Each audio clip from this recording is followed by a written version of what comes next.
9:30, I'll call the meeting to order, and the first item of business is adoption of the agenda. Moved by Finch, seconded by Mitchell, that the agenda be adopted as printed and circulated. Does anybody have any issues with the agenda? All those in favor? Opposed? That is carried. And are there any declarations of pecuniary interest or the general nature thereof? Not seeing any. Minutes. Moved by Finch, seconded by Mitchell, that the minutes from the March 1st, 2023 council meeting be adopted as printed and circulated. Are there any issues with those minutes? All those in favor?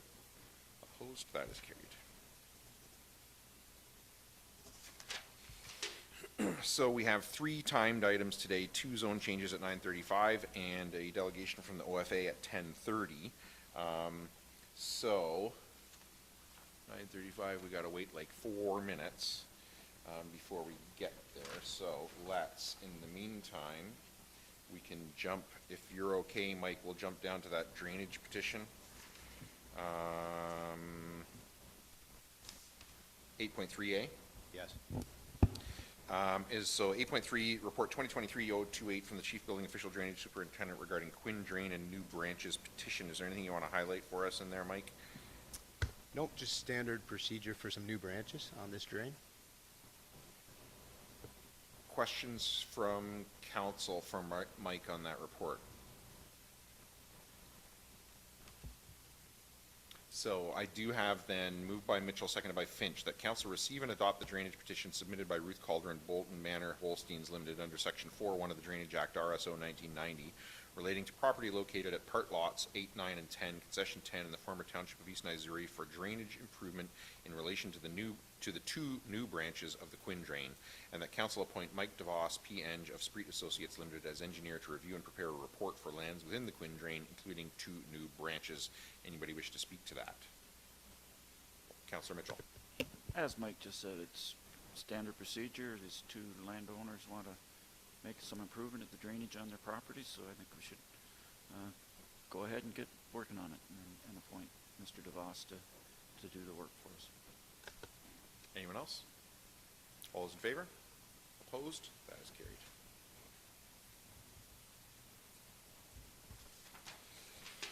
And we got a couple more minutes. Let's try 8.4A, Public Works Department, report 2023-031 from the Director of Public Works regarding tender results to date for the 2023 construction projects. And I guess Don, Diane, either of you want to highlight anything in there, or just straight to questions from council? Questions from council? Councillor Mitchell. Well, I sent questions to Steve, and he responded, so but I just give my answers rather than putting Don or Diane. So It's your time. Yep. So good news report. I did the math, and we're about almost 130,000 under budget, which was good. The one question, last year we had an issue with the paving contractor where the road got paved and then it was closed for another 2 months till the shouldering got done. So I asked Steve if that was included in the contract now, that there was a time limit to get that shouldering done. And he said no, but this year the paving contractor is going to do the shouldering themselves. So there's not an issue with the third contractor holding things up. So that's good. And the other thing I asked is the packer, when it would be arriving, because when he talked about it at budget time, he said one of the big advantages was that they were going to pack the fresh gravel after, they were going to pack the gravel after the dust suppressant was applied, with the theory that it would mix the dust suppressant in and do a better job. And he said that they hope it will be here during the last part of dust suppression season, but the manufacturer couldn't guarantee it would be here sooner. So those are my 2 questions that Steve answered. Anyone else on that report? Moved by Mitchell, seconded by Finch, that report 2023-031 from the Director of Public Works be received and filed for information purposes only. Any discussion? So the one comment that I had on it was, it's good news when you're better news when you're under budget than over, but it's not necessarily good news, right? I mean, there's an element of like volatility here from when we were making the budget, right? Of like, well, what are these things gonna come in at? Because we had some horror stories, right, in the previous 2 years. So it's better that we're under than over, but there's still, for me, there's a little bit of anxiety still about budgeting going forward, about, you know, where are these things gonna come in the future, and how do we budget them? So it's still not, like, to me, a totally good news story. It makes me still kind of nervous from the point of view of planning these things, right? How do you plan when you know, it's better to miss the target and be close than to miss the target and be far, but either way, we're missing, and that's always a little, like, nerve-wracking. Councilor Mitchell? Just the other thing I asked Steve about is, what we learned last year was this AC index, which is the price of pavement, and how that is a flex thing in there, and both the paving projects came in under, but once we get that AC index, the AC index, according to Steve right now, is lower than what we budgeted for. If it turns out, then maybe some of that 130,000 disappears, so maybe we are closer than we thought. So in those paving projects, there's that unknown until it's all done part of it, but right now it looks good. Yeah, and I guess the thing is, there may yet be other tenders that might come in the next month or two that might be higher, you know? And you know, I mean, that's why you do a budget, right? A budget's a plan. It's not like a Bible, like, it's not like that's it. It's a plan, and I think obviously our staff are doing a good job of managing it, and who they put the tenders out to and how they write the tenders, but I just think there's still a cause for caution, I think, as to how the whole thing is gonna play out before we get all the jobs awarded.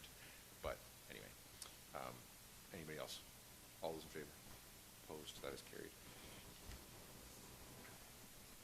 And we're at time now for public meetings that, moved by Mitchell, seconded by Finch, that the council meeting be adjourned at 9:37 a.m.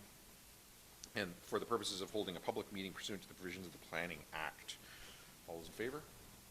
Opposed? That is carried. And 6A, zone change application ZN 5-23-01. Spencer, I will turn it over to you. Is there anything you want to highlight in that report for council? Yep, thank you, Mr. Mayor. Good morning to council. The report for council right now is coming as a result of a previous application for consent that has been approved by the Land Division Committee. In this instance, the applicant will be adding approximately 1.42 acres to their existing R1 lot in Harrington. And eventually, their intent is to construct a garage on the lands that are being added to their existing property. However, they don't yet have plans for the garage. They don't know the size or anything like that. For council's information, typically we would try and advance this application in the form of, you know, an R1 special if it was an oversized garage or something like that being proposed. But I did reach out to the applicants, and it might be a couple of years before they contemplate the garage they're proposing to build. So as a result, if they don't meet the provisions at that time, they will come back seeking a minor variance. As far as the circulation itself, the only thing I would want to highlight is we did receive comments from the Upper Thames River Conservation Authority just flagging that the lands adjacent to this parcel being added do contain wetland features. It's a natural heritage feature itself. So there likely will be permit requirements from the CA in advance of our chief building official issuing a permit for a garage. Happy to answer any questions council might have on this. Questions for Spencer on the report? Not seeing any. Does the applicant wish to speak to their application?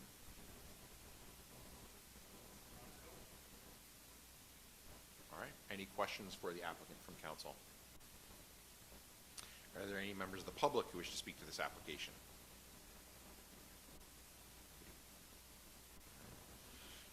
So, just for anybody following along, council's heard that report and questioned it, and we'll hear the next one and then come out of the public meeting and make decisions on both applications when we come out of the public meeting portion. So if there's nothing else from council and I'm not seeing anything, we'll move on to 6B, zone change application ZN 5-23-02. And again, Spencer, is there anything you want to highlight for council? Yep. Thank you, Mr. Mayor. The only things I would highlight for this application, again, similar to the previous application where it's a result of an approved application for consent by the Land Division Committee, the rezoning does include a site-specific clause in this case to recognize an existing oversized accessory structure that will be maintained on the approximate 2-acre parcel, which is resulting from a farm consolidation, which has now happened. There were no comments received from members of the public or neighbors highlighting any concern. One item I will note for council's information is just that the property itself, the 2 acres which is being retained, is very well screened from 43rd line, so there are trees all the way around the perimeter of this 2-acre parcel. Just if there were any concerns about the oversized accessory structure, otherwise we are satisfied that it's appropriate to keep it in this instance. Happy to answer any questions. Questions for Spencer on the report? Not seeing any. Does the applicant wish to speak to their application?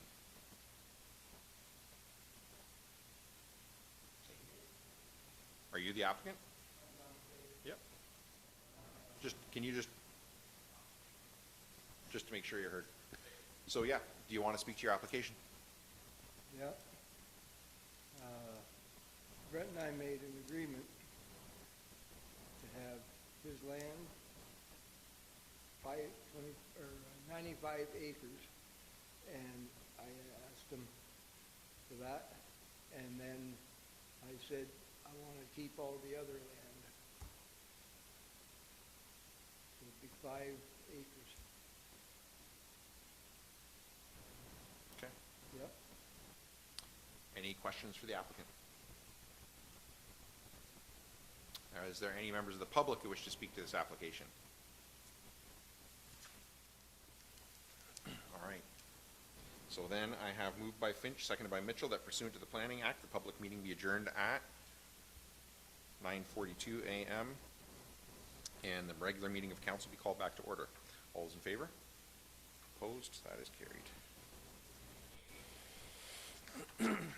And then I have, with respect to item 6A, a move by Mitchell, seconded by Finch, that the Council of the Township of Zorra approve zone change application ZN5-23-01 submitted by Brandon and Melissa Steckley for the lands described as Part Lot 30, Concession 2, and part of Lot 4, Registered Plan 41R8372 West Missouri in the Township of Zorra be rezoned from Limited Agricultural Zone A19 to Residential Type 1 Zone R1. Anybody wish to speak to that?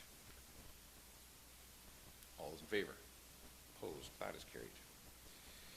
And with respect to 6B, moved by Mitchell, seconded by Finch, that the Council of the Township of Zorra approve zone change application ZN5-23-02 submitted by Brent Hartman, whereby the lands described as West Part Lot 14, Concession 7, West Zorra, Township of Zorra, are to be rezoned from this General Agricultural Zone A2 to Special Rural Residential Zone RR27. Anybody wish to speak to that?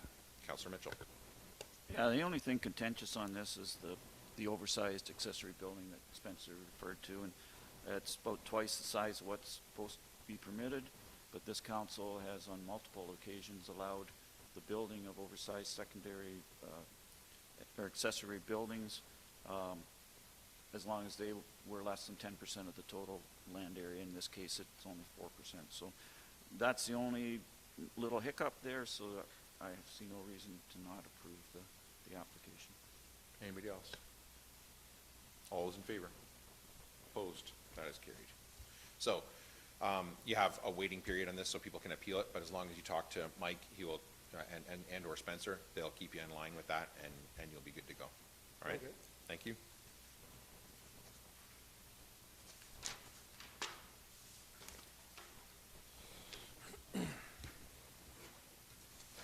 And we will then see what we can get through before 10:30. And next up would be 8.5 Finance Department, and A, Report 2023-033 from the Tax Collector Deputy Treasurer regarding 2022 year-end tax report and property tax arrears. Diane, what would you like to highlight for council before I ask them for questions? I have, excuse me, I have no other comments. Questions from council on that report? Councilor Mitchell.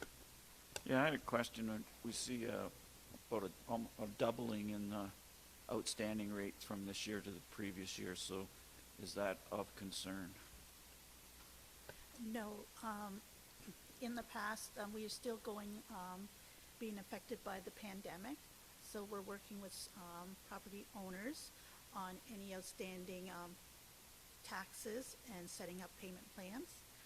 And also, there are a number of properties that are owned by home builders that at the end of the year, hadn't made a payment, so that a large payment was made in 2023. And this is normal. We do have ups and downs, and it all depends also on the large number of supplementary bills that would have been coming in for new renovations or new homes. That may be a timing issue, so then the bills will be paid in the following year too. So the 105,792 that's in the top line, that's these builders that have paid ahead of time? We have a number of residents who pay, they're on a monthly payment, so Okay. they'll be paying ahead of time of their tax bill. That's Okay, correct. so, okay, Mhm. so they're before the deadline, so Mhm. that's why it comes in as Correct. a negative in your arrears. It's a good number. Any other questions on that report? Moved by Mitchell, seconded by Finch, that report 2023-033 from the tax collector deputy treasurer be received and filed for information purposes only. Anybody wish to speak to that? All those in favor? Opposed? That is carried. And 8.5B, report 2022-032 from the tax collector deputy treasurer regarding tax rolls year-end tax report. Diane, is there anything you want to highlight for council on that one?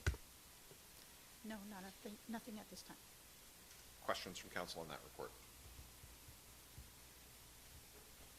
Not seeing any. Moved by Mitchell, seconded by Finch, that council authorize the write-off of taxes in the amount of $42,958.52 for Section 357 applications processed in the fourth quarter of 2022, with the appropriate amounts being attributed to Oxford County and respective boards of education. Anybody wish to speak to that? All those in favor? Opposed? That is carried. And 8.5C, report 2023-029 from the Director of Finance regarding the 2022 Council Remuneration and Expense Report.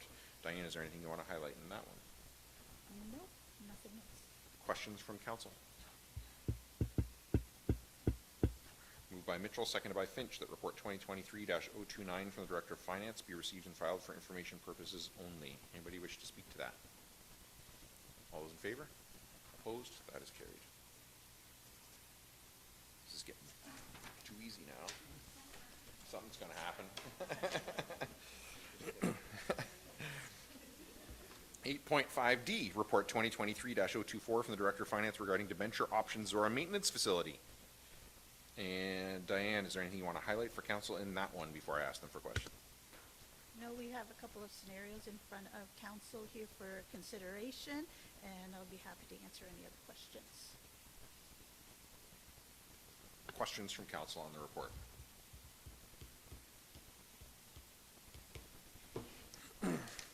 Oh, Councilor Mitchell. Yeah, the money in the infrastructure reserve, I just need a reminder where that money came from. Those are the funds that have been set aside for the last 4 or 5 years for broadband. Okay. And we're all clear to finance this now, even though we still have some issues with the geothermal wells. The project is basically done other than that, so we're good to debenture it. That's correct, because we've met the total expenses exceed the debenture requirement that we've set out. Anything that's above and beyond will come out of the township's funds. Okay, so we're good to go. Yes. Any other questions before I read the motion? Moved by Stewart, seconded by Gregg, that staff proceed with the 25-year serial debenture of the $8,641,600 and consider the use the infrastructure project reserve in 2024 and future budgets to help offset the increased debenture payments in the earlier years of a serial debenture as opposed to amortized, and that staff prepares a report on how the infrastructure project reserve could be utilized for council's consideration when reviewing the 2024 budget. Councillor Stewart, as the mover, do you wish to speak to that? Yeah, there was a lot of thought yesterday and this morning still, so I'll try to unpack where we were at and how we got to this potential direction here. So I think when we look at this report, there's a lot of different options proposed, anything from 25 to 30-year serial amortized, whether we upfront use $1 million or not. And what I thought of is, in the interest of saving money, which is our best option right now. So it's hard to compare what we're proposing as a direction to any particular baseline. We could say that the proposed recommendation in the report is our baseline, which was using $1 million to lessen the debentured amount. In which case, that comparison alone, we would end up saving $300,000 in interest versus that option, to go with this option. We could also compare to, some of this is about making sure that we're spending the money in the infrastructure project reserve in the right way. So we could compare this to setting that money aside. We could compare it to the $8.6 million amortized, in which case there's a substantially higher savings, $1 million. These are numbers to compare various options. At the end of the day, this is an option that doesn't immediately use the infrastructure project reserve funds in any way, but results in relatively, or a lower overall cost to finance. The downside to this option is that we increase debenture payments in the early years, rather than it be spread out evenly over the course of the 25-year term. What we're saying today is, if we want to get this moving forward from a financing perspective, this option makes sense.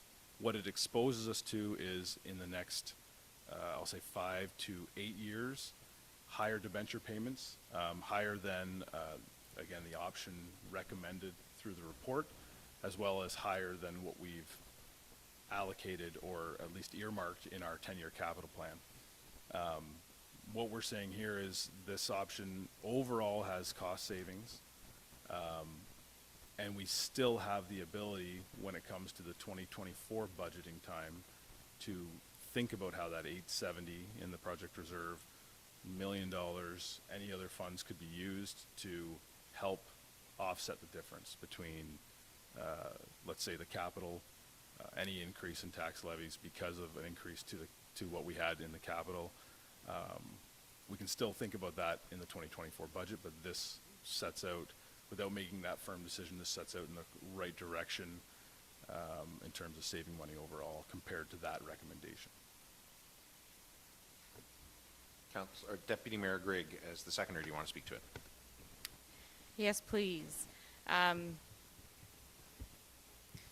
This has been a lot of fun to comb through this report and these options and these ideas that Councillor Stewart has brought forward. I think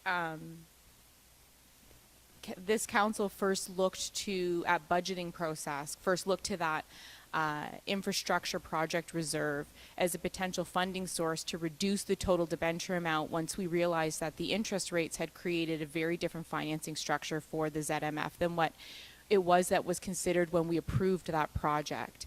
And so, keeping in mind that combined $870,000 and then $130,000 from the surplus deficit reserve, that $1 million, the intention of that $1 million was to create a more affordable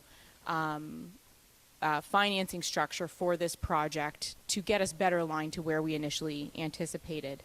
In looking at putting the $1 million down up front to reduce that debenture cost, the unfortunate, the positive of that is it brought us to within what I'm going to call an affordable threshold for our payments for that project through a debenture.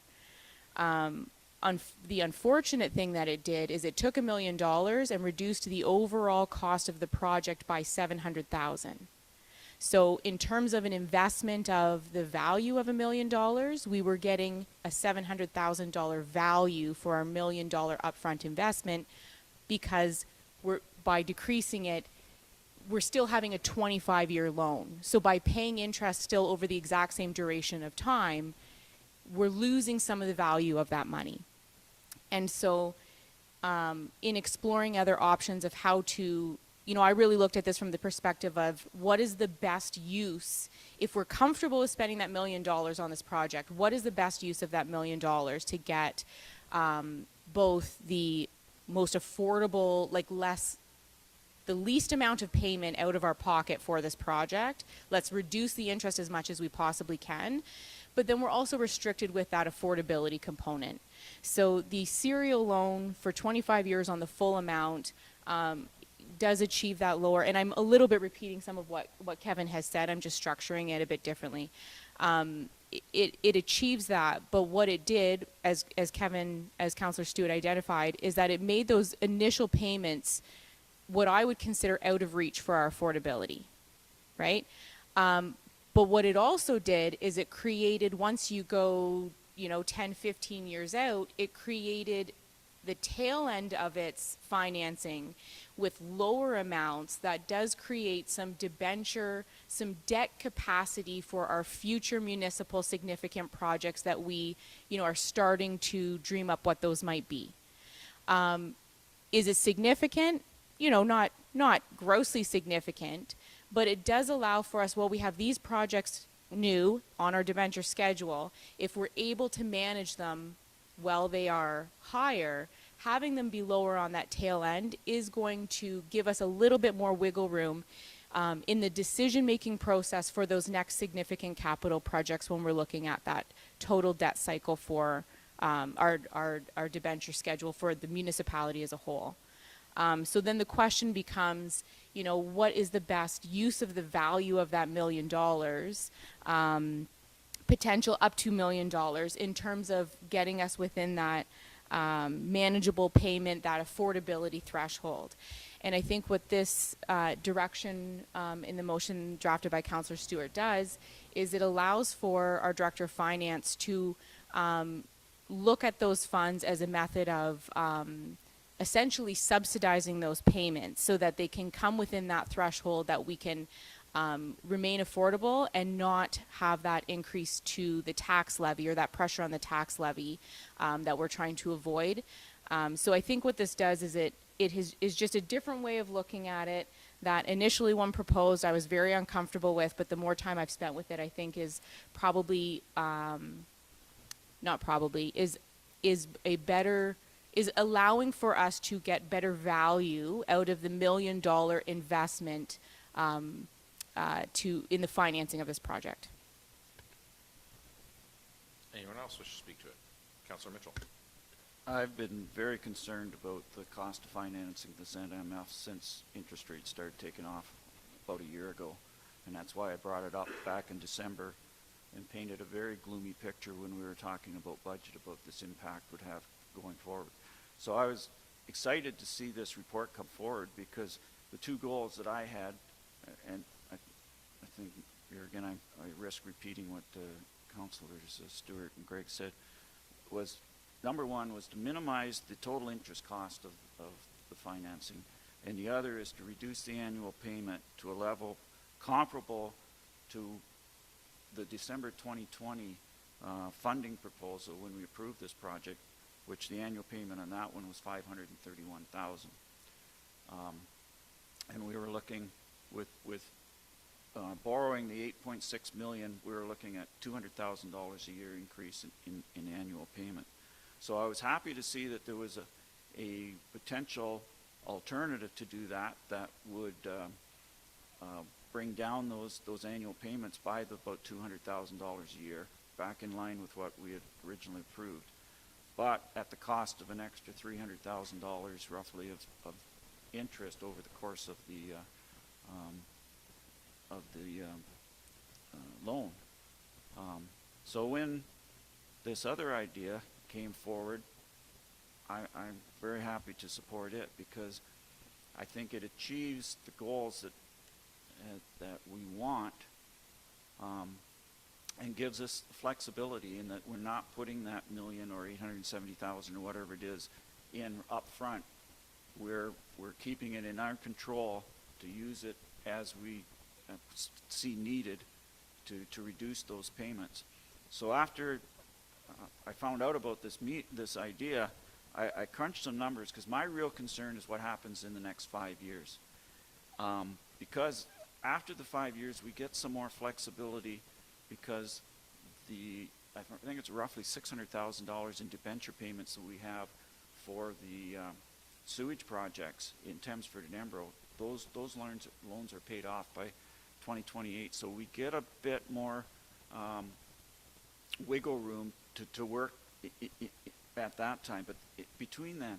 So what I did was I looked at the next 10 payments based on the debenture schedule, the 8.6 serial, and the proposed 7.6 amortization.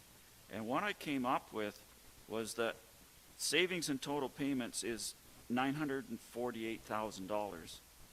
Savings in total interest is $131,000 for a savings of $1,079,000 for our $1 million investment. Then I figured the money, if we don't put that against the mortgage up, or the debenture up front, we've got that money to invest, and right now GICs are somewhere in the range of 4%. So I calculated in roughly $80,000 potential income from investment. So basically for $1 million, it's a wash. It comes out even. But when I total up those numbers, what I found really interesting was that borrowing the 8.6 on a serial, at the end of 10 payments, our principal owing is $6.9 million. Borrowing 7.6 on the amortization, our principal owing is only $6.7 million. So we're only, by borrowing $1 million less, at the end of the 5 years, we're only owing $200,000. So if you look at those two amortization schedules, and you look at those columns, the breakdown in principal amount and interest amount, and compare the two, you'll see that the difference isn't so much in interest between the two. So I don't know if everybody's got it on the screen, but the top line on the 8.6 million interest payment is $202,000. On the 7.6, it's $179,000.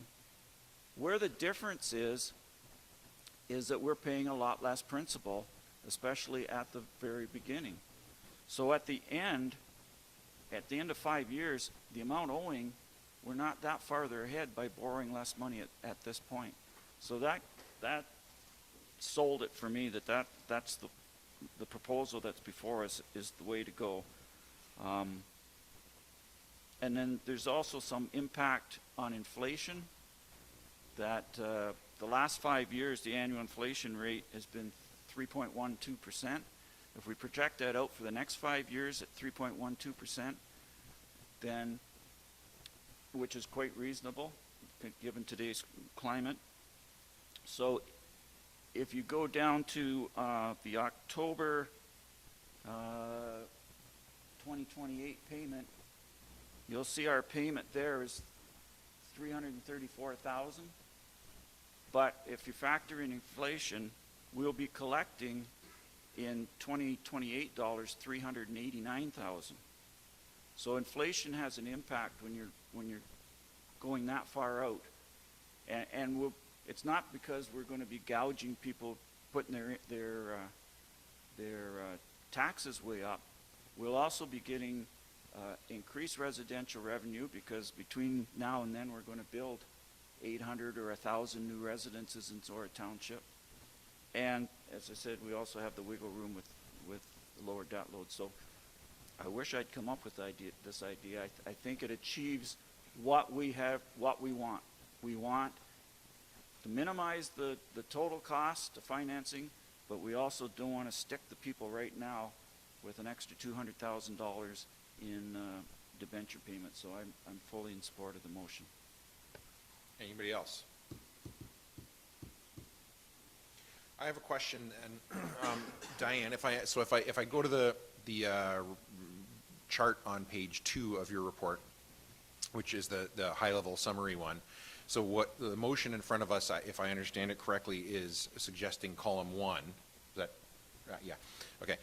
So the overall high-level difference then is that this loan would be higher, but at a lower interest rate and serial, and so our total interest cost would be about $290,000 less than the yellow column. Is that accurate? Correct. And so then the downside to that would be that our 2023 payment would be $114,000 more than the yellow column. Correct. But our budget is 400,000. Right. 440. Right. So it's actually less. So we're still under what we budgeted. That's correct. Okay. So the other question that I have is, if we proceed with this, we would begin these payments in 2023, Correct. and we have budgeted the 500,000 amount for 2023 for a payment? So we budget 440 in Okay. 2023, but that also includes any construction interest. So even though we may see a debenture payment of 374,000, I have also on top of that construction interest that we've been carrying. Yeah. So hopefully that gap will be within the budget of 440,000. Okay, so we'll most likely be in line for 2023, and then we'll be over, Thereabouts. yeah. So last question I have then is, so the motion in front of us says, and consider the use of the infrastructure projects reserve in 2024 and future budgets. So in your opinion as Director of Finance, we would not need those reserves then in 2023? That's correct. We're hoping we don't have Okay. to, yes. Well, I mean, we're not hoping. Based on what we know, That's right. we think that we would not. That's correct. Other things could happen and then we would, That's but right. we're not just like, That's Right, correct. okay. That's correct. okay. Anyone else? I'm going to read the motion again and call the question. Moved by Stewart, seconded by Grigg, that staff proceed with a 25-year serial debenture of the $8,641,600 and consider the use of the infrastructure projects reserve in 2024 and future budgets to help offset the increased debenture payments in the earlier years of a serial debenture as opposed to amortized, and that staff prepares a report on how the infrastructure projects reserve could be utilized for council's consideration when reviewing the 2024 budget. Anybody wish to speak to that again? All those in favor? Opposed? That is carried. And I'm just going to take some liberty now to say something about this, because I think that was awesome. I think this is not the kind of sexy report that fills the gallery with people because it's not, about their road or a recreation service they want or whatever. But this is the kind of thing that allows council the flexibility to do things for their road or a recreation service. This is the kind of thing that's not going to get a whole lot of attention. You can try and tell them all about it, and most people are not going to care. And I get it. It's complicated. This is a big report with a lot of numbers in it, and you have to explain going back, years to how the whole ZMF started and da. But this motion originally brought forward by Councillor Mitchell to say, wait a minute, what are our options here? Could we do something different with our overall financial picture? And then the report from staff, the insight and the motion brought forward by Councillor Mitchell all together got us to a place where we're going to save residents money.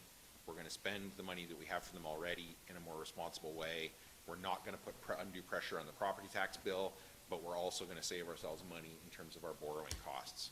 And I think this is really the way that councils need to be doing their business going forward as we get more and deeper into asset management, is this high-level financing stuff, because we're talking here, we just casually talked in a few minutes about hundreds of thousands and millions of dollars, right? Councils have debates of an hour and 2 hours over $10,000 and $20,000, right? We just freed up room, notwithstanding how we would all vote on that $10,000 or $20,000 issue when it comes, but we freed up room, flexibility to have more conversations about those things by doing this work here.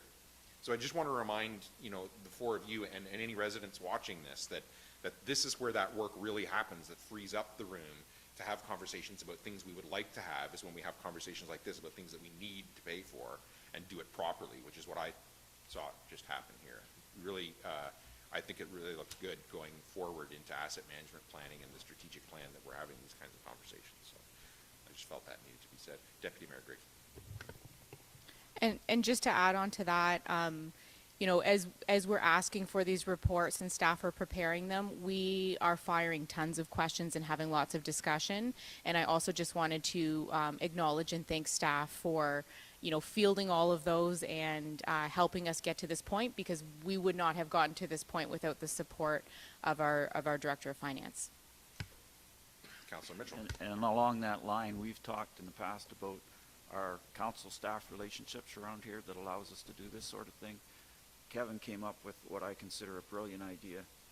He took it to the rest of us, and he took it to Diane, and we all agreed it's not what was in the report, but it's better. And credit to everybody involved. As you said, it's boring stuff, but it's multi-million-dollar stuff. And you said it multiple times, Mr. Mayor.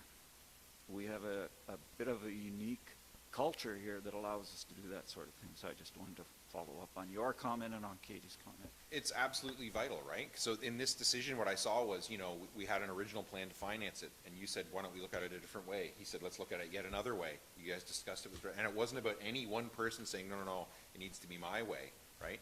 It was about a whole, and that's how this whole system is set up to work, right? When councillors get frustrated with how the system isn't working the way they want, it's because they're not working it the way that it's supposed to work. This is an example of working it how it's supposed to work. The elected officials come in with the voice of residents to say, I want to spend less money, I want to have less property pressure on the property tax bill. Work with our staff to say, what are our actual options, how to finance this?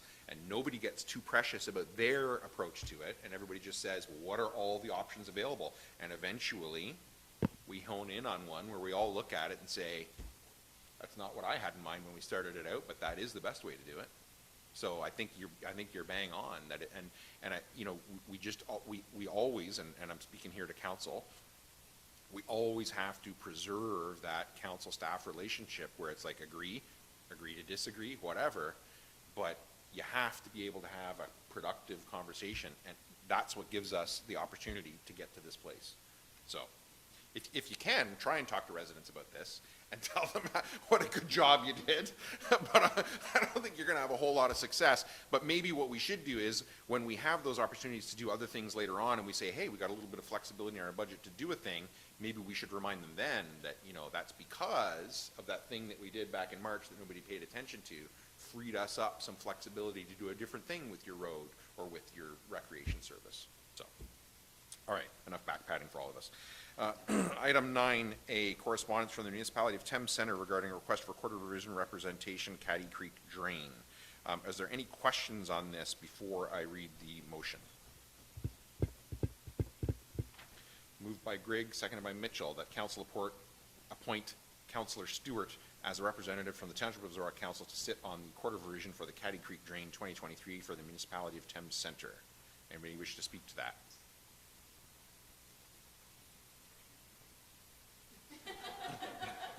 You can't speak to it, or you can't sit on the quarter revision. Okay, so just nod. All I was going to ask was, you're good with being nominated to do that. Okay. Anybody else? All those in favor? Opposed? That is carried. And we're not at 10:30 yet, so 10, boards and committees. So I have a motion here that 10A be received and filed for information purposes only. Anybody have any questions on that before I read the motion? Moved by Stewart, seconded by Grigg, that item 10A be received and filed for information purposes only. Anybody wish to speak to that? All those in favor? Opposed? That is carried. And item 10B,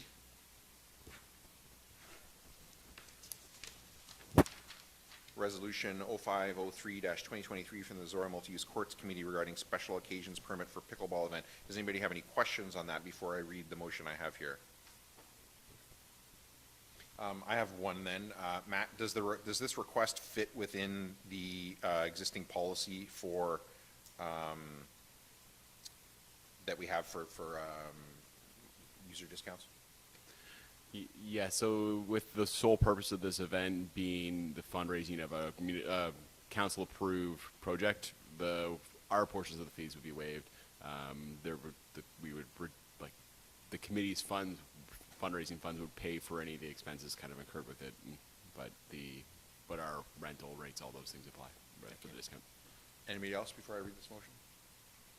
Moved by Stewart, seconded by Grigg, that the Zorra Multi-Use Courts Committee pickleball event fundraiser held on May 5th, 2023 shall be designated as municipally significant under the Alcohol and Gaming Commission of Ontario Special Occasion Permit. Anybody wish to speak to that? Deputy Mayor Grigg. So I have a bit of insight into sort of why the committee is asking for this as I sit on that committee.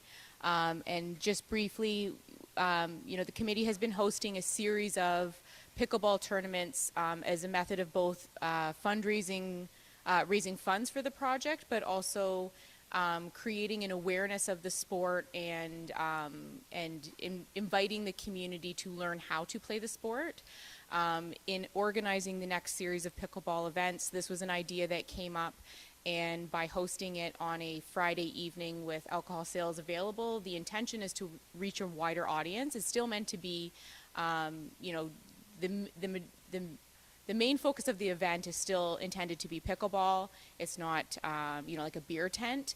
But by hosting it at a different time and having it have a bit of a different flavor, our hopes are that more people will come out and try it. And then not only will they be financially supporting the project with this additional fundraising component, but that they will also be additional members of the community who are invested in seeing this project through to completion and then be able to use the courts once they are completed. Anybody else wish to speak to this? Councillor Stewart? No? Just thought I'd check. You sure? Okay. I'll read it again then and call the question. Moved by Stewart, seconded by Grigg, that the Zorra Multi-Use Courts Committee pickleball event fundraiser held on May 5th, 2023 shall be designated as municipally significant under the Alcohol and Gaming Commission of Ontario Special Occasion Permit. All those in favor? Opposed? That is carried. And information items. So I have, there's 11A through F. I have a motion to receive and file A through E and a separate motion for F. Just before I formally put those motions on the floor, anybody want to do anything different with A through, any of A through E? Councillor Mitchell. I have a comment on A, but I don't want to pull it out. Thank you. Anybody else? Comment or question? Comment. All right, then, moved by Grigg, seconded by Stewart, that items 11A through E be received and filed for information purposes only. Anybody wish to speak to that? Councillor Mitchell. Yeah, I hesitate to talk about this, but it's part of my well-known anal attention to detail. And this is a letter which was forwarded us from St. Mary's, comes from the Ministry of Transportation. And if you look down at the bottom underneath Carolyn Mulrooney's signature, it's CC'd to 3 MPPs, 2 of which did not run in the last election. And this letter was sent in last month, this February. And I know this kind of thing drives me nuts.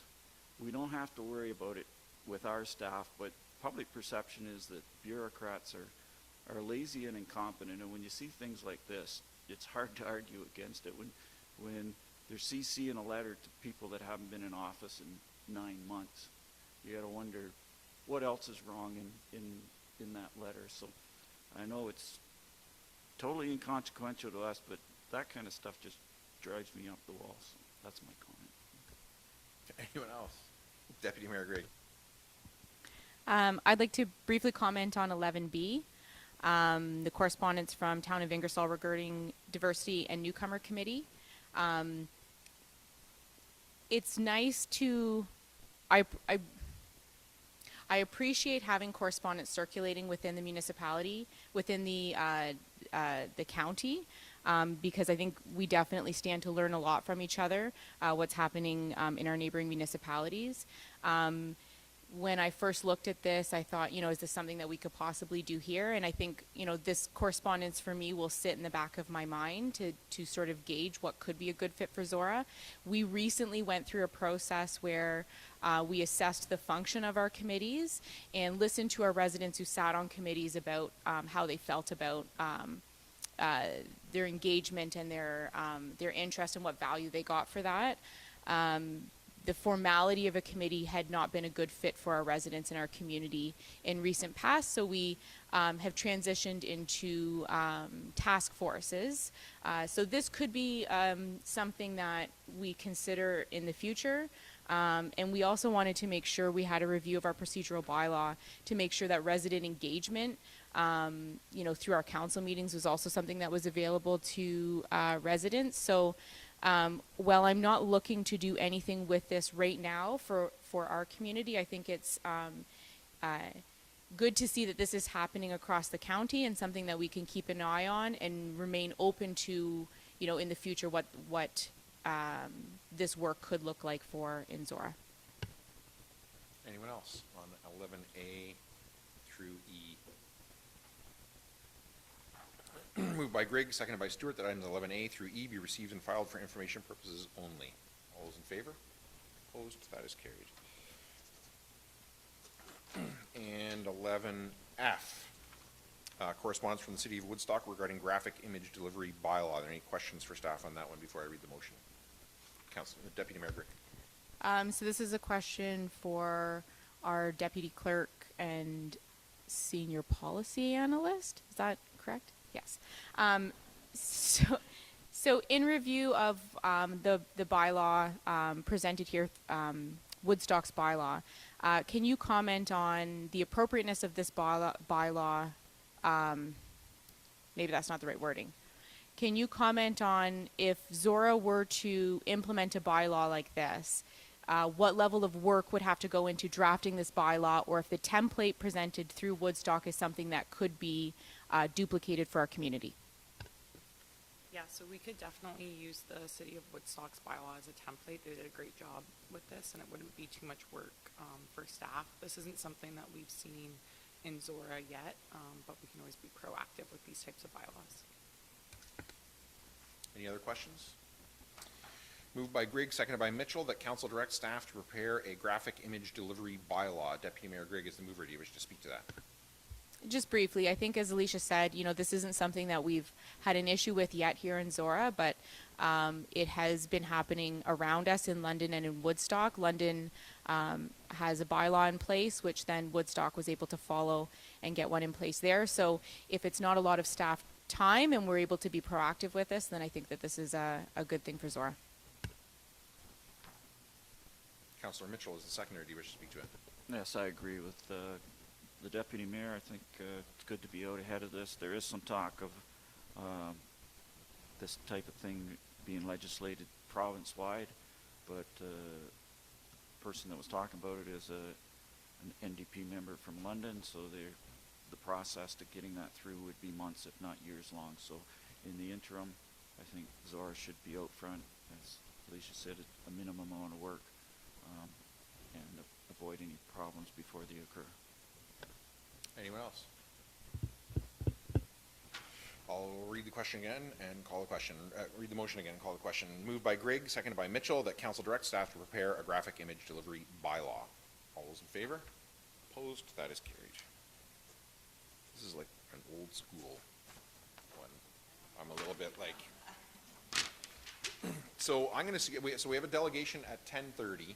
I'm going to suggest that what we have left here really is bylaws, calendar, the delegation, and then close. So I'm going to suggest that maybe we just take a break, come back at say 10:35. Kevin can get a drink of water. We'll do the delegation. We'll do the delegation at 10:35 when we come right back in here. Okay. Steph, can you just tell us when we're off audio and video?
All right, I'll call the meeting back to order, and we will start off with item, I've lost it now, 7A, Ontario Federation of Agriculture Farmer Wellness Initiative. And Joanne and Laura are here, and Laura is going to actually do the presentation. Laura, I'll turn it over to you, but first I'll just remind you that council's done their you can assume that council has done their homework and read through it, and you highlight for us what you want us to remember, and I'll turn it over to you. Perfect. Good morning, everybody. I'm Laura Fraser. Thank you so much for having us here today to speak to you on the Farmer Wellness Initiative. Joanne Fuller is also joining me. We both work for the Ontario Federation of Agriculture. I'm the member service representative. I look after Oxford and Elgin counties for the OFA, and Joanne is the Farmer Wellness Initiative coordinator, and she works on behalf of all Ontario farmers to promote the Farmer Wellness Initiative. Although I work for the OFA and also with the Oxford County Federation of Agriculture, I'm actually here today as a Zorra resident, a farmer and an agriculture advocate. So the Farmer Wellness Initiative allows access to mental health services and support for farmers and their families. OFA is happy to be working with our partners, the governments of Ontario and Canada, the Canadian Mental Health Association, and TELUS Health to address the unique mental health challenges faced by our farm and our agricultural communities. The program supports all Ontario farmers and their families, regardless of status or membership. So in the same way farming can take a physical toll on our bodies, it can also take a toll on our mental health as well. So we want to ensure that farmers are equipped to take care of both. Providing farm families across the province with free counseling services and helping connect them with tailored support and resources is a greatly welcomed service in rural Ontario. So I'm going to start today's presentation just with a short video.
So I know some of you have seen that video and parts of this presentation already, probably at the Oxford County Federation of Agriculture's AGM, but that's kind of, so it's kind of why we're here, because your interest in that led us to come here, so I thank you for that as well.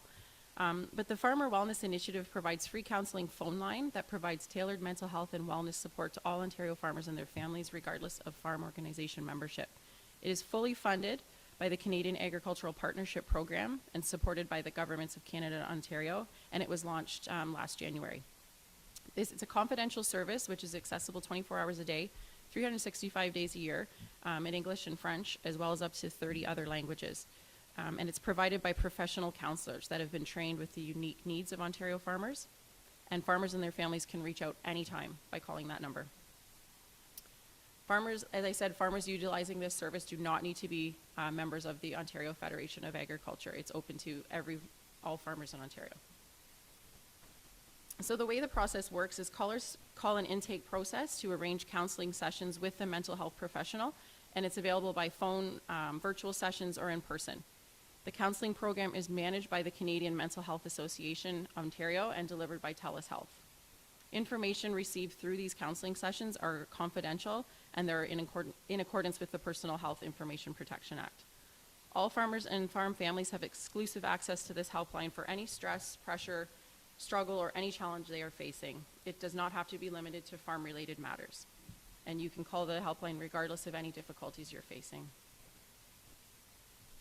So in 2016, a national survey of farmer mental health was completed, and it showed that 35% of farmers meet the classification for depression, 45% report high stress, and 58% of farmers meet the classification for anxiety. And 68% of farmers are more susceptible than the general population to chronic stress, which can lead to physical and mental illnesses. 40% of the producers across Canada reported they would feel uneasy about seeking professional help due to what people may think. It's important to note that this study was completed prior to the pandemic, and more recent studies of general populations have shown that the pandemic only amplified the impact on individuals' mental health. Andrea Jones-Bitton from the University of Guelph and her team conducted a new study in 2021, and they compared it to the study from 2016. The stress and burnout levels were reported to be much higher by farmers, 76% classified as experiencing stress. Possibly the most alarming information to come out of that study were the statistics surrounding suicide. Farmers experienced suicide ideation 2 times more than the general population, and 1 in 4 Canadian farmers felt their life was not worth living, wished they were dead, or thought of taking their life in the last 12 months. 1 in 4. The post-pandemic statistics illustrate just how much the mental health of farmers have been impacted over the years. The farmers are using other coping methods for their stress, such as sleeping more, avoiding others, eating more or less, self-blame, and consuming alcohol more than the general population. The Farmer Wellness Initiative was developed and launched through the governments and delivered in partnership with the Ontario Division of the CMHA and TELUS Health. And the challenges of farming take a toll on our mental health and well-being, and that is why these specialized programs were developed. It not only helps the farmer, but it also supports our entire agricultural sector and our communities.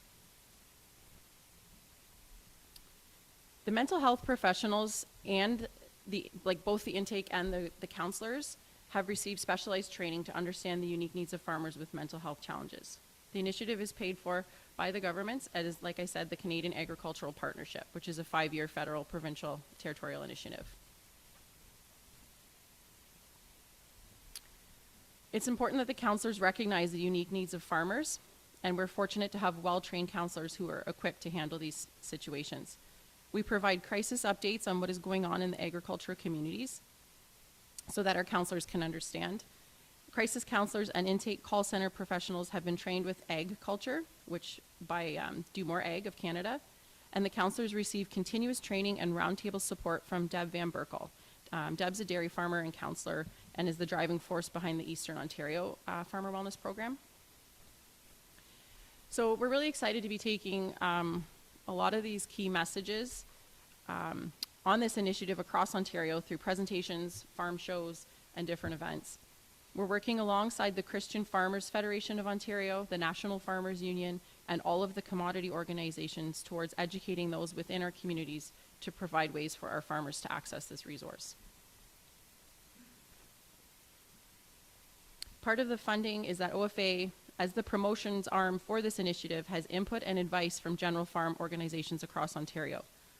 Our work in communicating the Farmer Wellness Initiative is guided by an advisory committee made up of a lot of the logos you see up there. So the OFA, the NFU, Christian Farmers, UCFO, the Rural Ontario Institute, Canadian Mental Health, University of Guelph.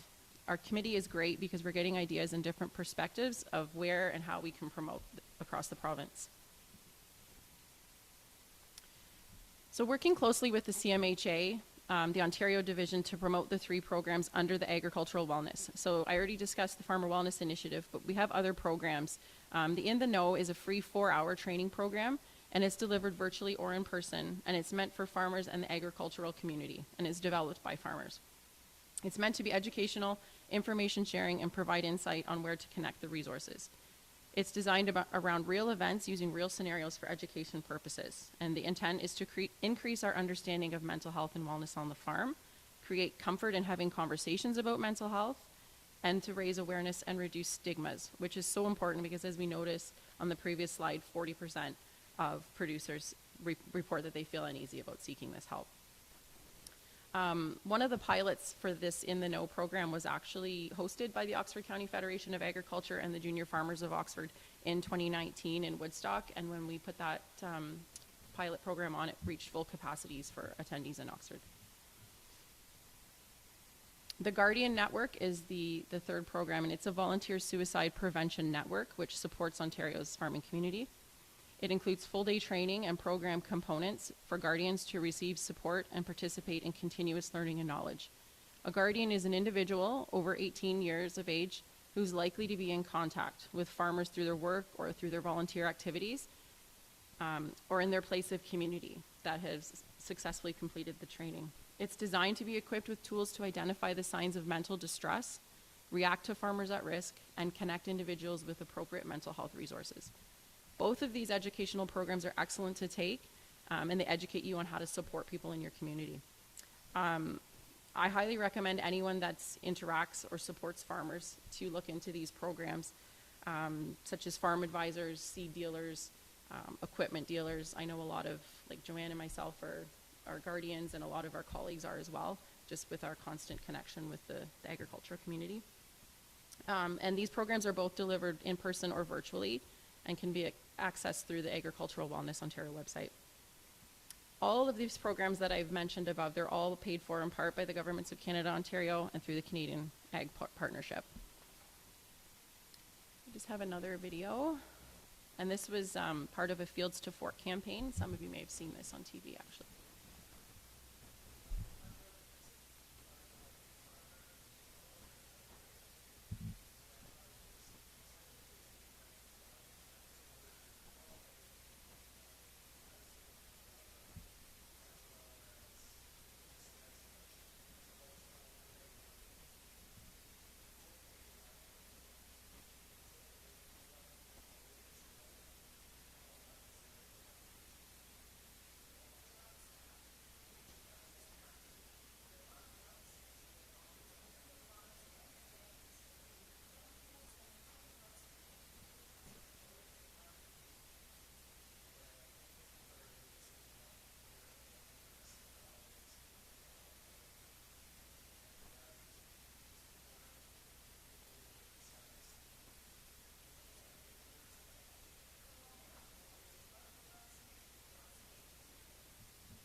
So that pretty much sums it up. A lot of the important information is there. Obviously, the phone number, we can't stress enough to, how much we're trying to share this within our communities. If you would like some resources for any of your facilities, or you have a way to get them out to your residents, just reach out. Joanne and I would be happy to help with that. Or if you know any other places to get the messages out. I know Zorra, being a resident, is a wonderful community, and it's so supportive, and the events that happen. So this was a kind of our first stop on the delegations about informing people, because I know that you guys are always so welcoming and helpful towards that. So we really appreciate your time. Like I said, I know a lot of you have heard this already, but I think it was important that we come. So thank you so much. Thank you. Any questions? Questions for the delegation? Maybe I'll let Joanne talk too. Councillor Mitchell. A few comments and then 3 questions. And I am a small-scale farmer, so over the last 40 years, I've used all those stress coping methods that you had the little pictures of the chicks, except for the alcohol one, and I avoided that on purpose. Yeah. I also work in the farm supply industry, delivering crop inputs and feed. And so I was interested in your comments about those people being involved in this, because I'm sure there's some days where I'm the only person the farmers see that's not part of their family or on their farm. And what I see as I go to farms nowadays is there's the traditional stresses, the disease, weather, shortage of labor, long hours, and fatigue. But now it's the incredibly huge financial pressures that these farmers are on. Some of it's brought on by supply and demand, land, buildings, equipment, and technology, but some of it's also brought on by government policies. The carbon tax, the fertilizer tariffs, inflation, and the high interest rate. So that's my comments, and if you want to respond to any of them, I would appreciate it. But my first question is, during the COVID, did you see an increased number of calls and people reaching out for help? The actual phone number didn't get, I guess, full approval until January 2022, probably 2 years later than it. And then I can add to that. It was launched in January of 2022, but then a hard stop until the government came into power in June. So we really haven't had a full year yet, but, okay, sorry. Do you want me to start from the beginning? No. Okay, so from June until now, we have, like, every month it's increasing with the calls coming in. So you know people are understanding about the line and hearing about the line. And I do know I've done a lot of outreach over the last January, February, March with all the AGMs and commodity trade shows, etc. And I know I had one person come up to me and said their son, she is so thankful for the Farmer Wellness Initiative because their son tried in different ways to seek help and couldn't seek the help that he needed. So he reached out at Christmas to the Farmer Wellness Initiative, and it was perfect because they understood the needs and the commitment that farming has. So she was very thankful that her son is getting the help that he needs. So that's just one example of all this. There's been lots of stories, but certainly we're just trying to get our communities to understand that it's their job as well to outreach to their agriculture community with these resources, and they're free and it's unlimited. So it's excellent.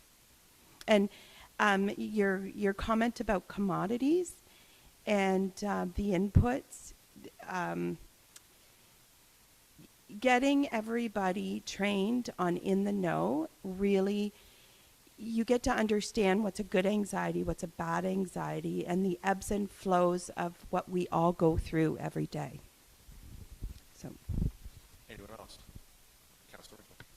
Yeah, so you partially answered my second question, since you've only been in operation since when interest rates started taking off. So are you seeing an impact of interest rates? Because I remember the 80s, and that's when farm mental health really first came in, when people were literally committing suicide because they couldn't pay their mortgages. So are you seeing a huge impact just from interest rates? Yes, and it's just starting. Yeah. So we're very, very thankful that these resources are in place, that we can be out there talking to people. So it's very important to get the boots on the ground and get everybody to know, because the impacts are really just starting. And I've had lots of conversations in the last couple months that people are wondering what to do with their farm, and here, reach out here. While you're going through this transition, you need to reach out and have these conversations. Yeah. So are you seeing the different demographics, and I'm thinking male, female, younger, older, supply management versus beef and cash crop? Are there different demographics where people are feeling more pressure or reaching out? Right. So we don't have our full demographics right yet. Our year end with the government is March 31st, so we'll have a better understanding. But to date, so far, we're finding that 55 and under are higher, people that are reaching out more, and even more between 33 and 44 years of age. And then more male than female. We have more calls in the middle of the night than we have during the day. And 2 a.m. is pretty much peak time. So. Last question. Yep. Have you reached out to, say, the Agrimart group or the banks or Hero Yes. Tractor, groups like that, to pass this message? Because I'm really interested in Yes. that aspect of it, as the farm suppliers are maybe the connection, and we can see the stresses these people are under more than anybody else. absolutely. Like we're presentations. I'm doing a lot of presentations across Ontario, and it's nice that you can do them virtual because you're capturing all the advisors across Ontario. So like Cooperators Insurance, I have one of those coming up. I have Scotiabank for all their people, and I think they have like 60 to 80 people on each of those. And then Agrimart, I was actually just talking to somebody at Ottawa Valley who looks after all of Agrimart. So we have spoke about doing something online to everybody, but then doing individual area presentations. So it is. I'm very lucky to have people like Laura that will be doing these presentations for me, and all the advisors or MSRs across the province, because I obviously can't be everywhere. But yes, so if anybody has an opportunity to do a presentation, by all means, the more people we can reach, the better.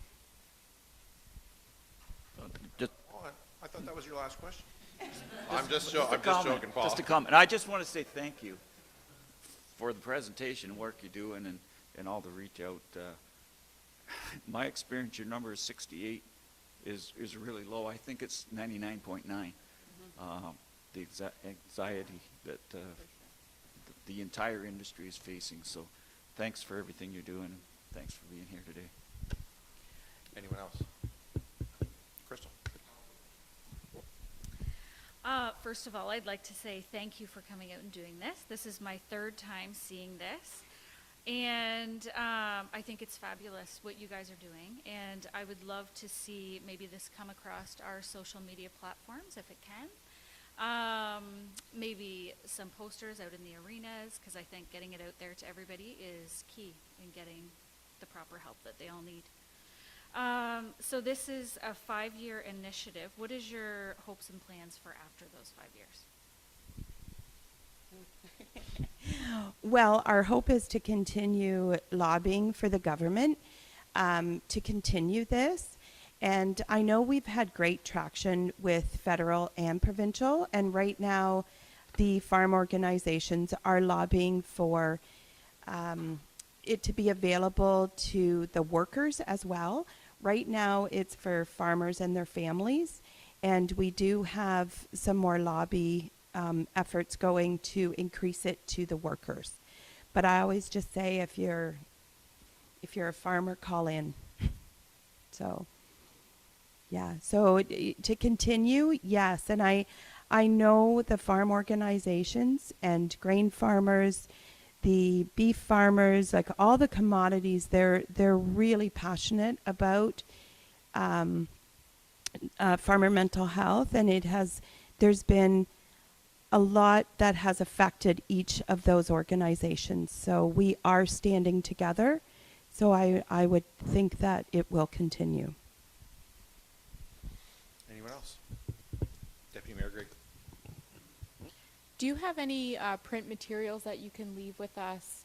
Like, I'm thinking of a specific corner at Tim Hortons that I bet you a poster would be wonderful in.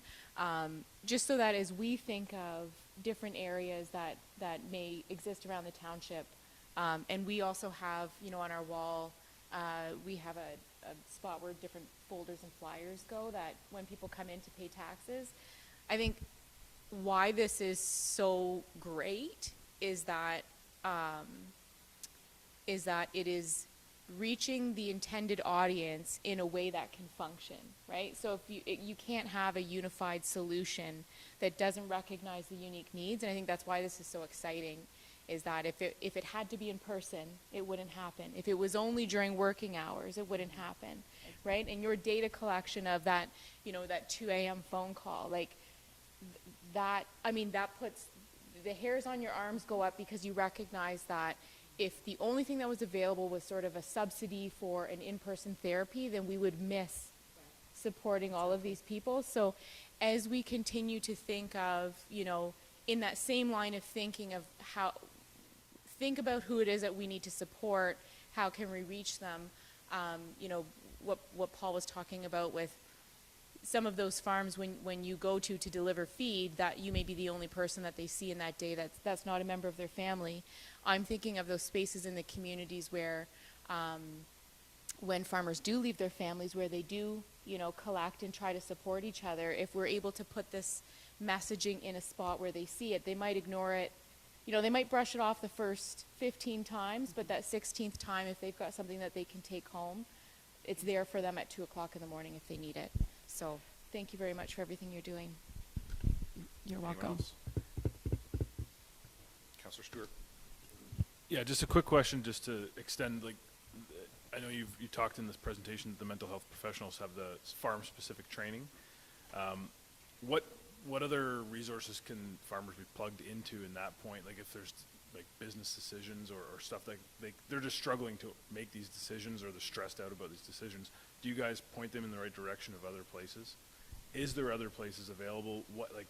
Where can they get business advice, which is obviously the cause of the stress? I mean, there's these factors we've all talked about, but the root cause is that they're probably struggling to make a decision or grappling with an outside factor they just don't know how to handle. And so from a business advocacy standpoint, how do we support farmers that way right now? Is there a lot of tools in place for that, or?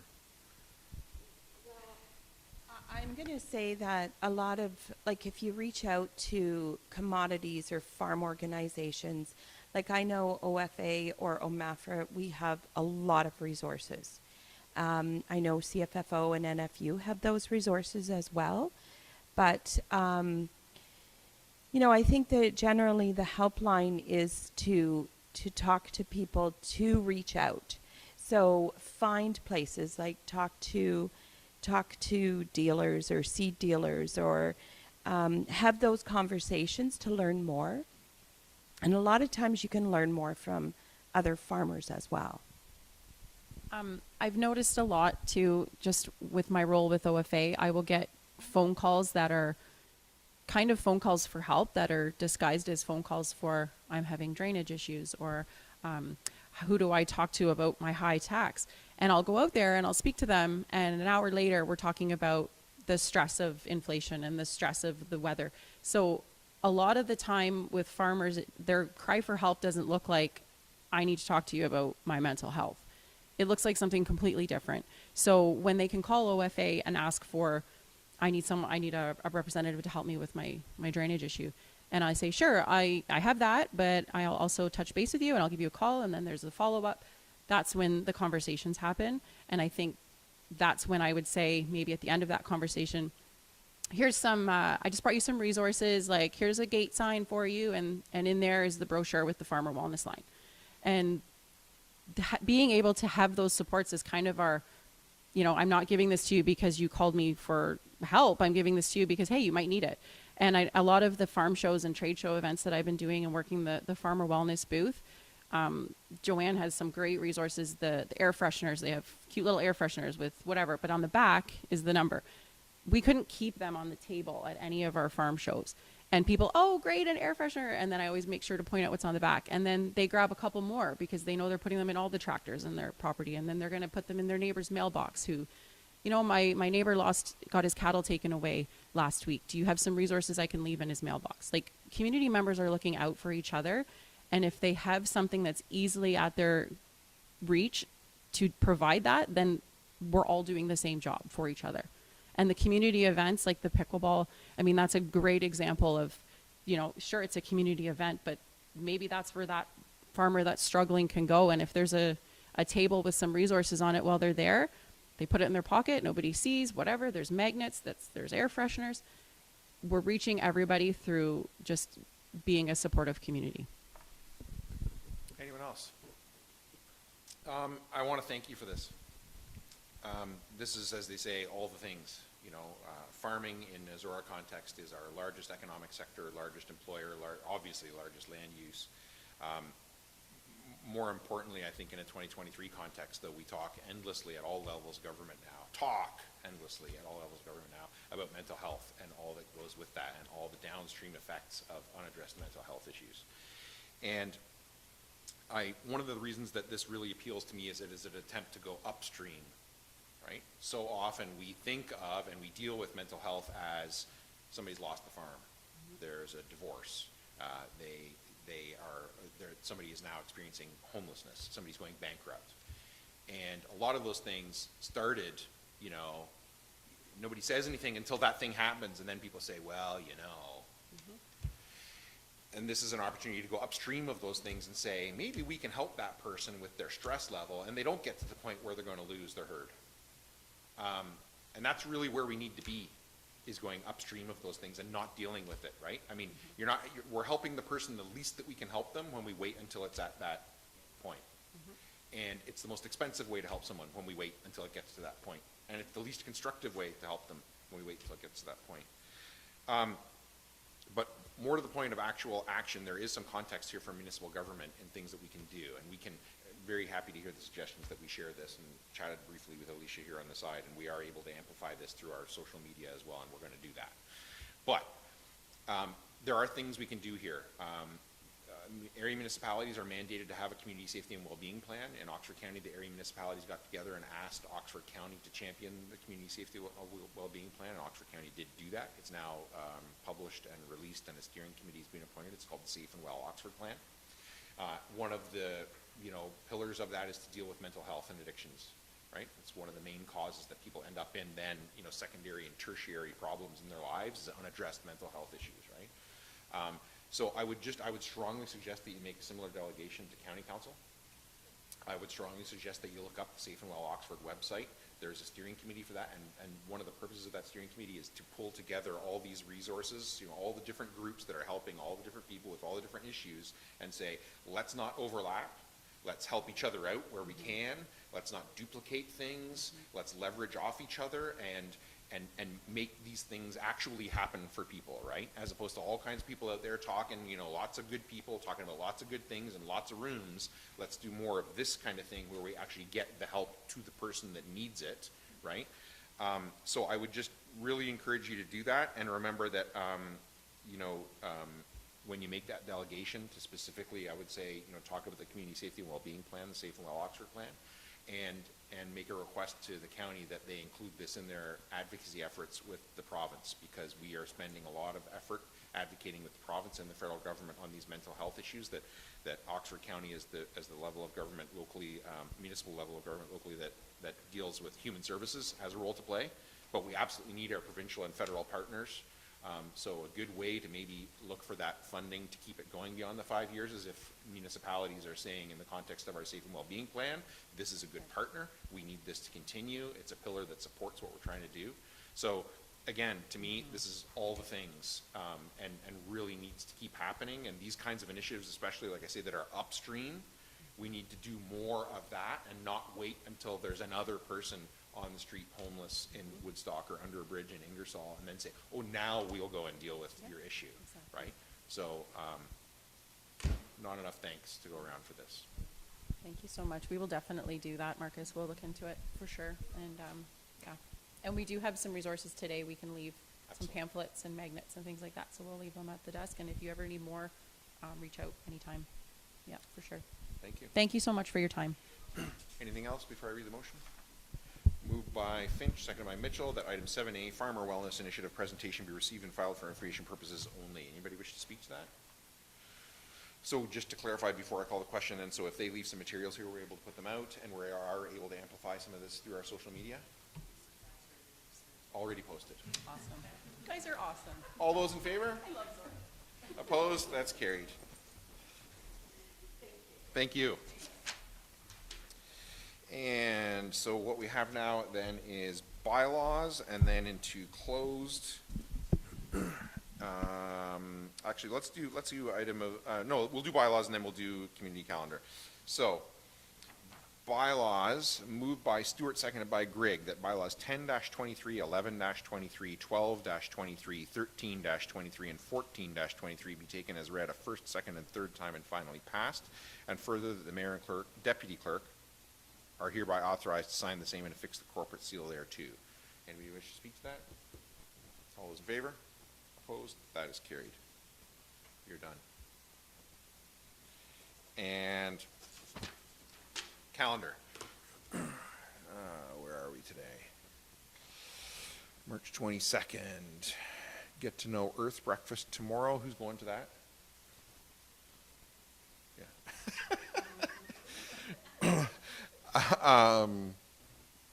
And then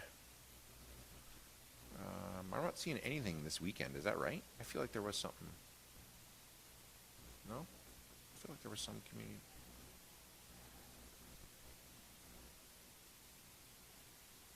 Yeah. For the candidate. Yeah. And then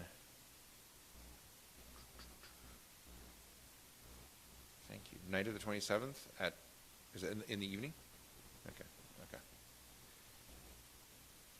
Deputy Mayor Grigg, then Councillor Mitchell. The transportation master plan, Oxford County Transportation Master Plan, the open house located closest to Zorra is in Ingersoll, and that is this Thursday evening at 6 p.m. in Ingersoll Chambers. Councillor Mitchell? Upper Thames meeting next Tuesday, The 28th? 28th. Thank you. And then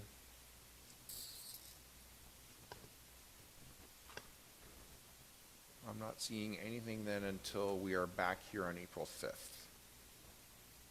Oh, I have one more, sorry. Yep. We have Beachville District Museum board meeting tonight. We've added a second meeting in for this month. Okay. Anything else on the calendar? All good? All right. So then, we did bylaws, items of community interest, so moved by Stewart, seconded by Grigg, that council move into closed meeting session at 11:14 a.m. pursuant to section 239.2B, personal matters about an identifiable individual, including municipal or local board employees, regarding Zorra asset name registry applications, and pursuant to section 239C, a proposed or pending acquisition or disposition of land by the municipality or board, and section 239.2K, a position, plan, procedure, criteria, or instruction to be applied to any negotiations carried on or to be carried on by or on behalf of the municipality or local board regarding Earth Corporation Board Special Shareholder Meeting. Any discussion? All those in favor? Opposed? That is carried. And Steph, can you let us know when we are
back from closed, and I have a motion coming out of closed, moved by Grigg, seconded by Stewart, that council authorize the Calder, McKaylee, Broadfoot submissions to be included in the Zorra Asset Name Registry for future use for a municipal asset. Does anybody wish to speak to that? Deputy Mayor Grigg. I just wanted to thank the residents who put forward these nominations for the policy. We are an expanding, we're a municipality with expanding communities, and when we have new roads and assets to name, it's great to be able to use meaningful names. So thank you for taking the time and submitting these. All three of them were excellent, and I'm in full support of having all three of them added to the list available for naming of future assets. Anybody else wish to speak to it? All those in favor? Opposed? That is carried. And moved by Stewart, seconded by Grigg, that bylaw 15-23, being a bylaw to confirm the proceedings of council held March 22nd, 2023, be read a first, second, and third time this March 22nd, 2023, and further that the mayor and deputy clerk are hereby authorized to sign the same and affix the corporate seal thereto. Any discussion? All in favor? Opposed? That is carried. And moved by Grigg, seconded by Stewart, that this session of council be now adjourned and herewith closed at 11:26 a.m. And the next meeting of council be called for April 5th, 2023 at 9:30 a.m. in the council chambers at the Township Municipal Office. Any discussion? All those in favor? Opposed? That is carried, and we are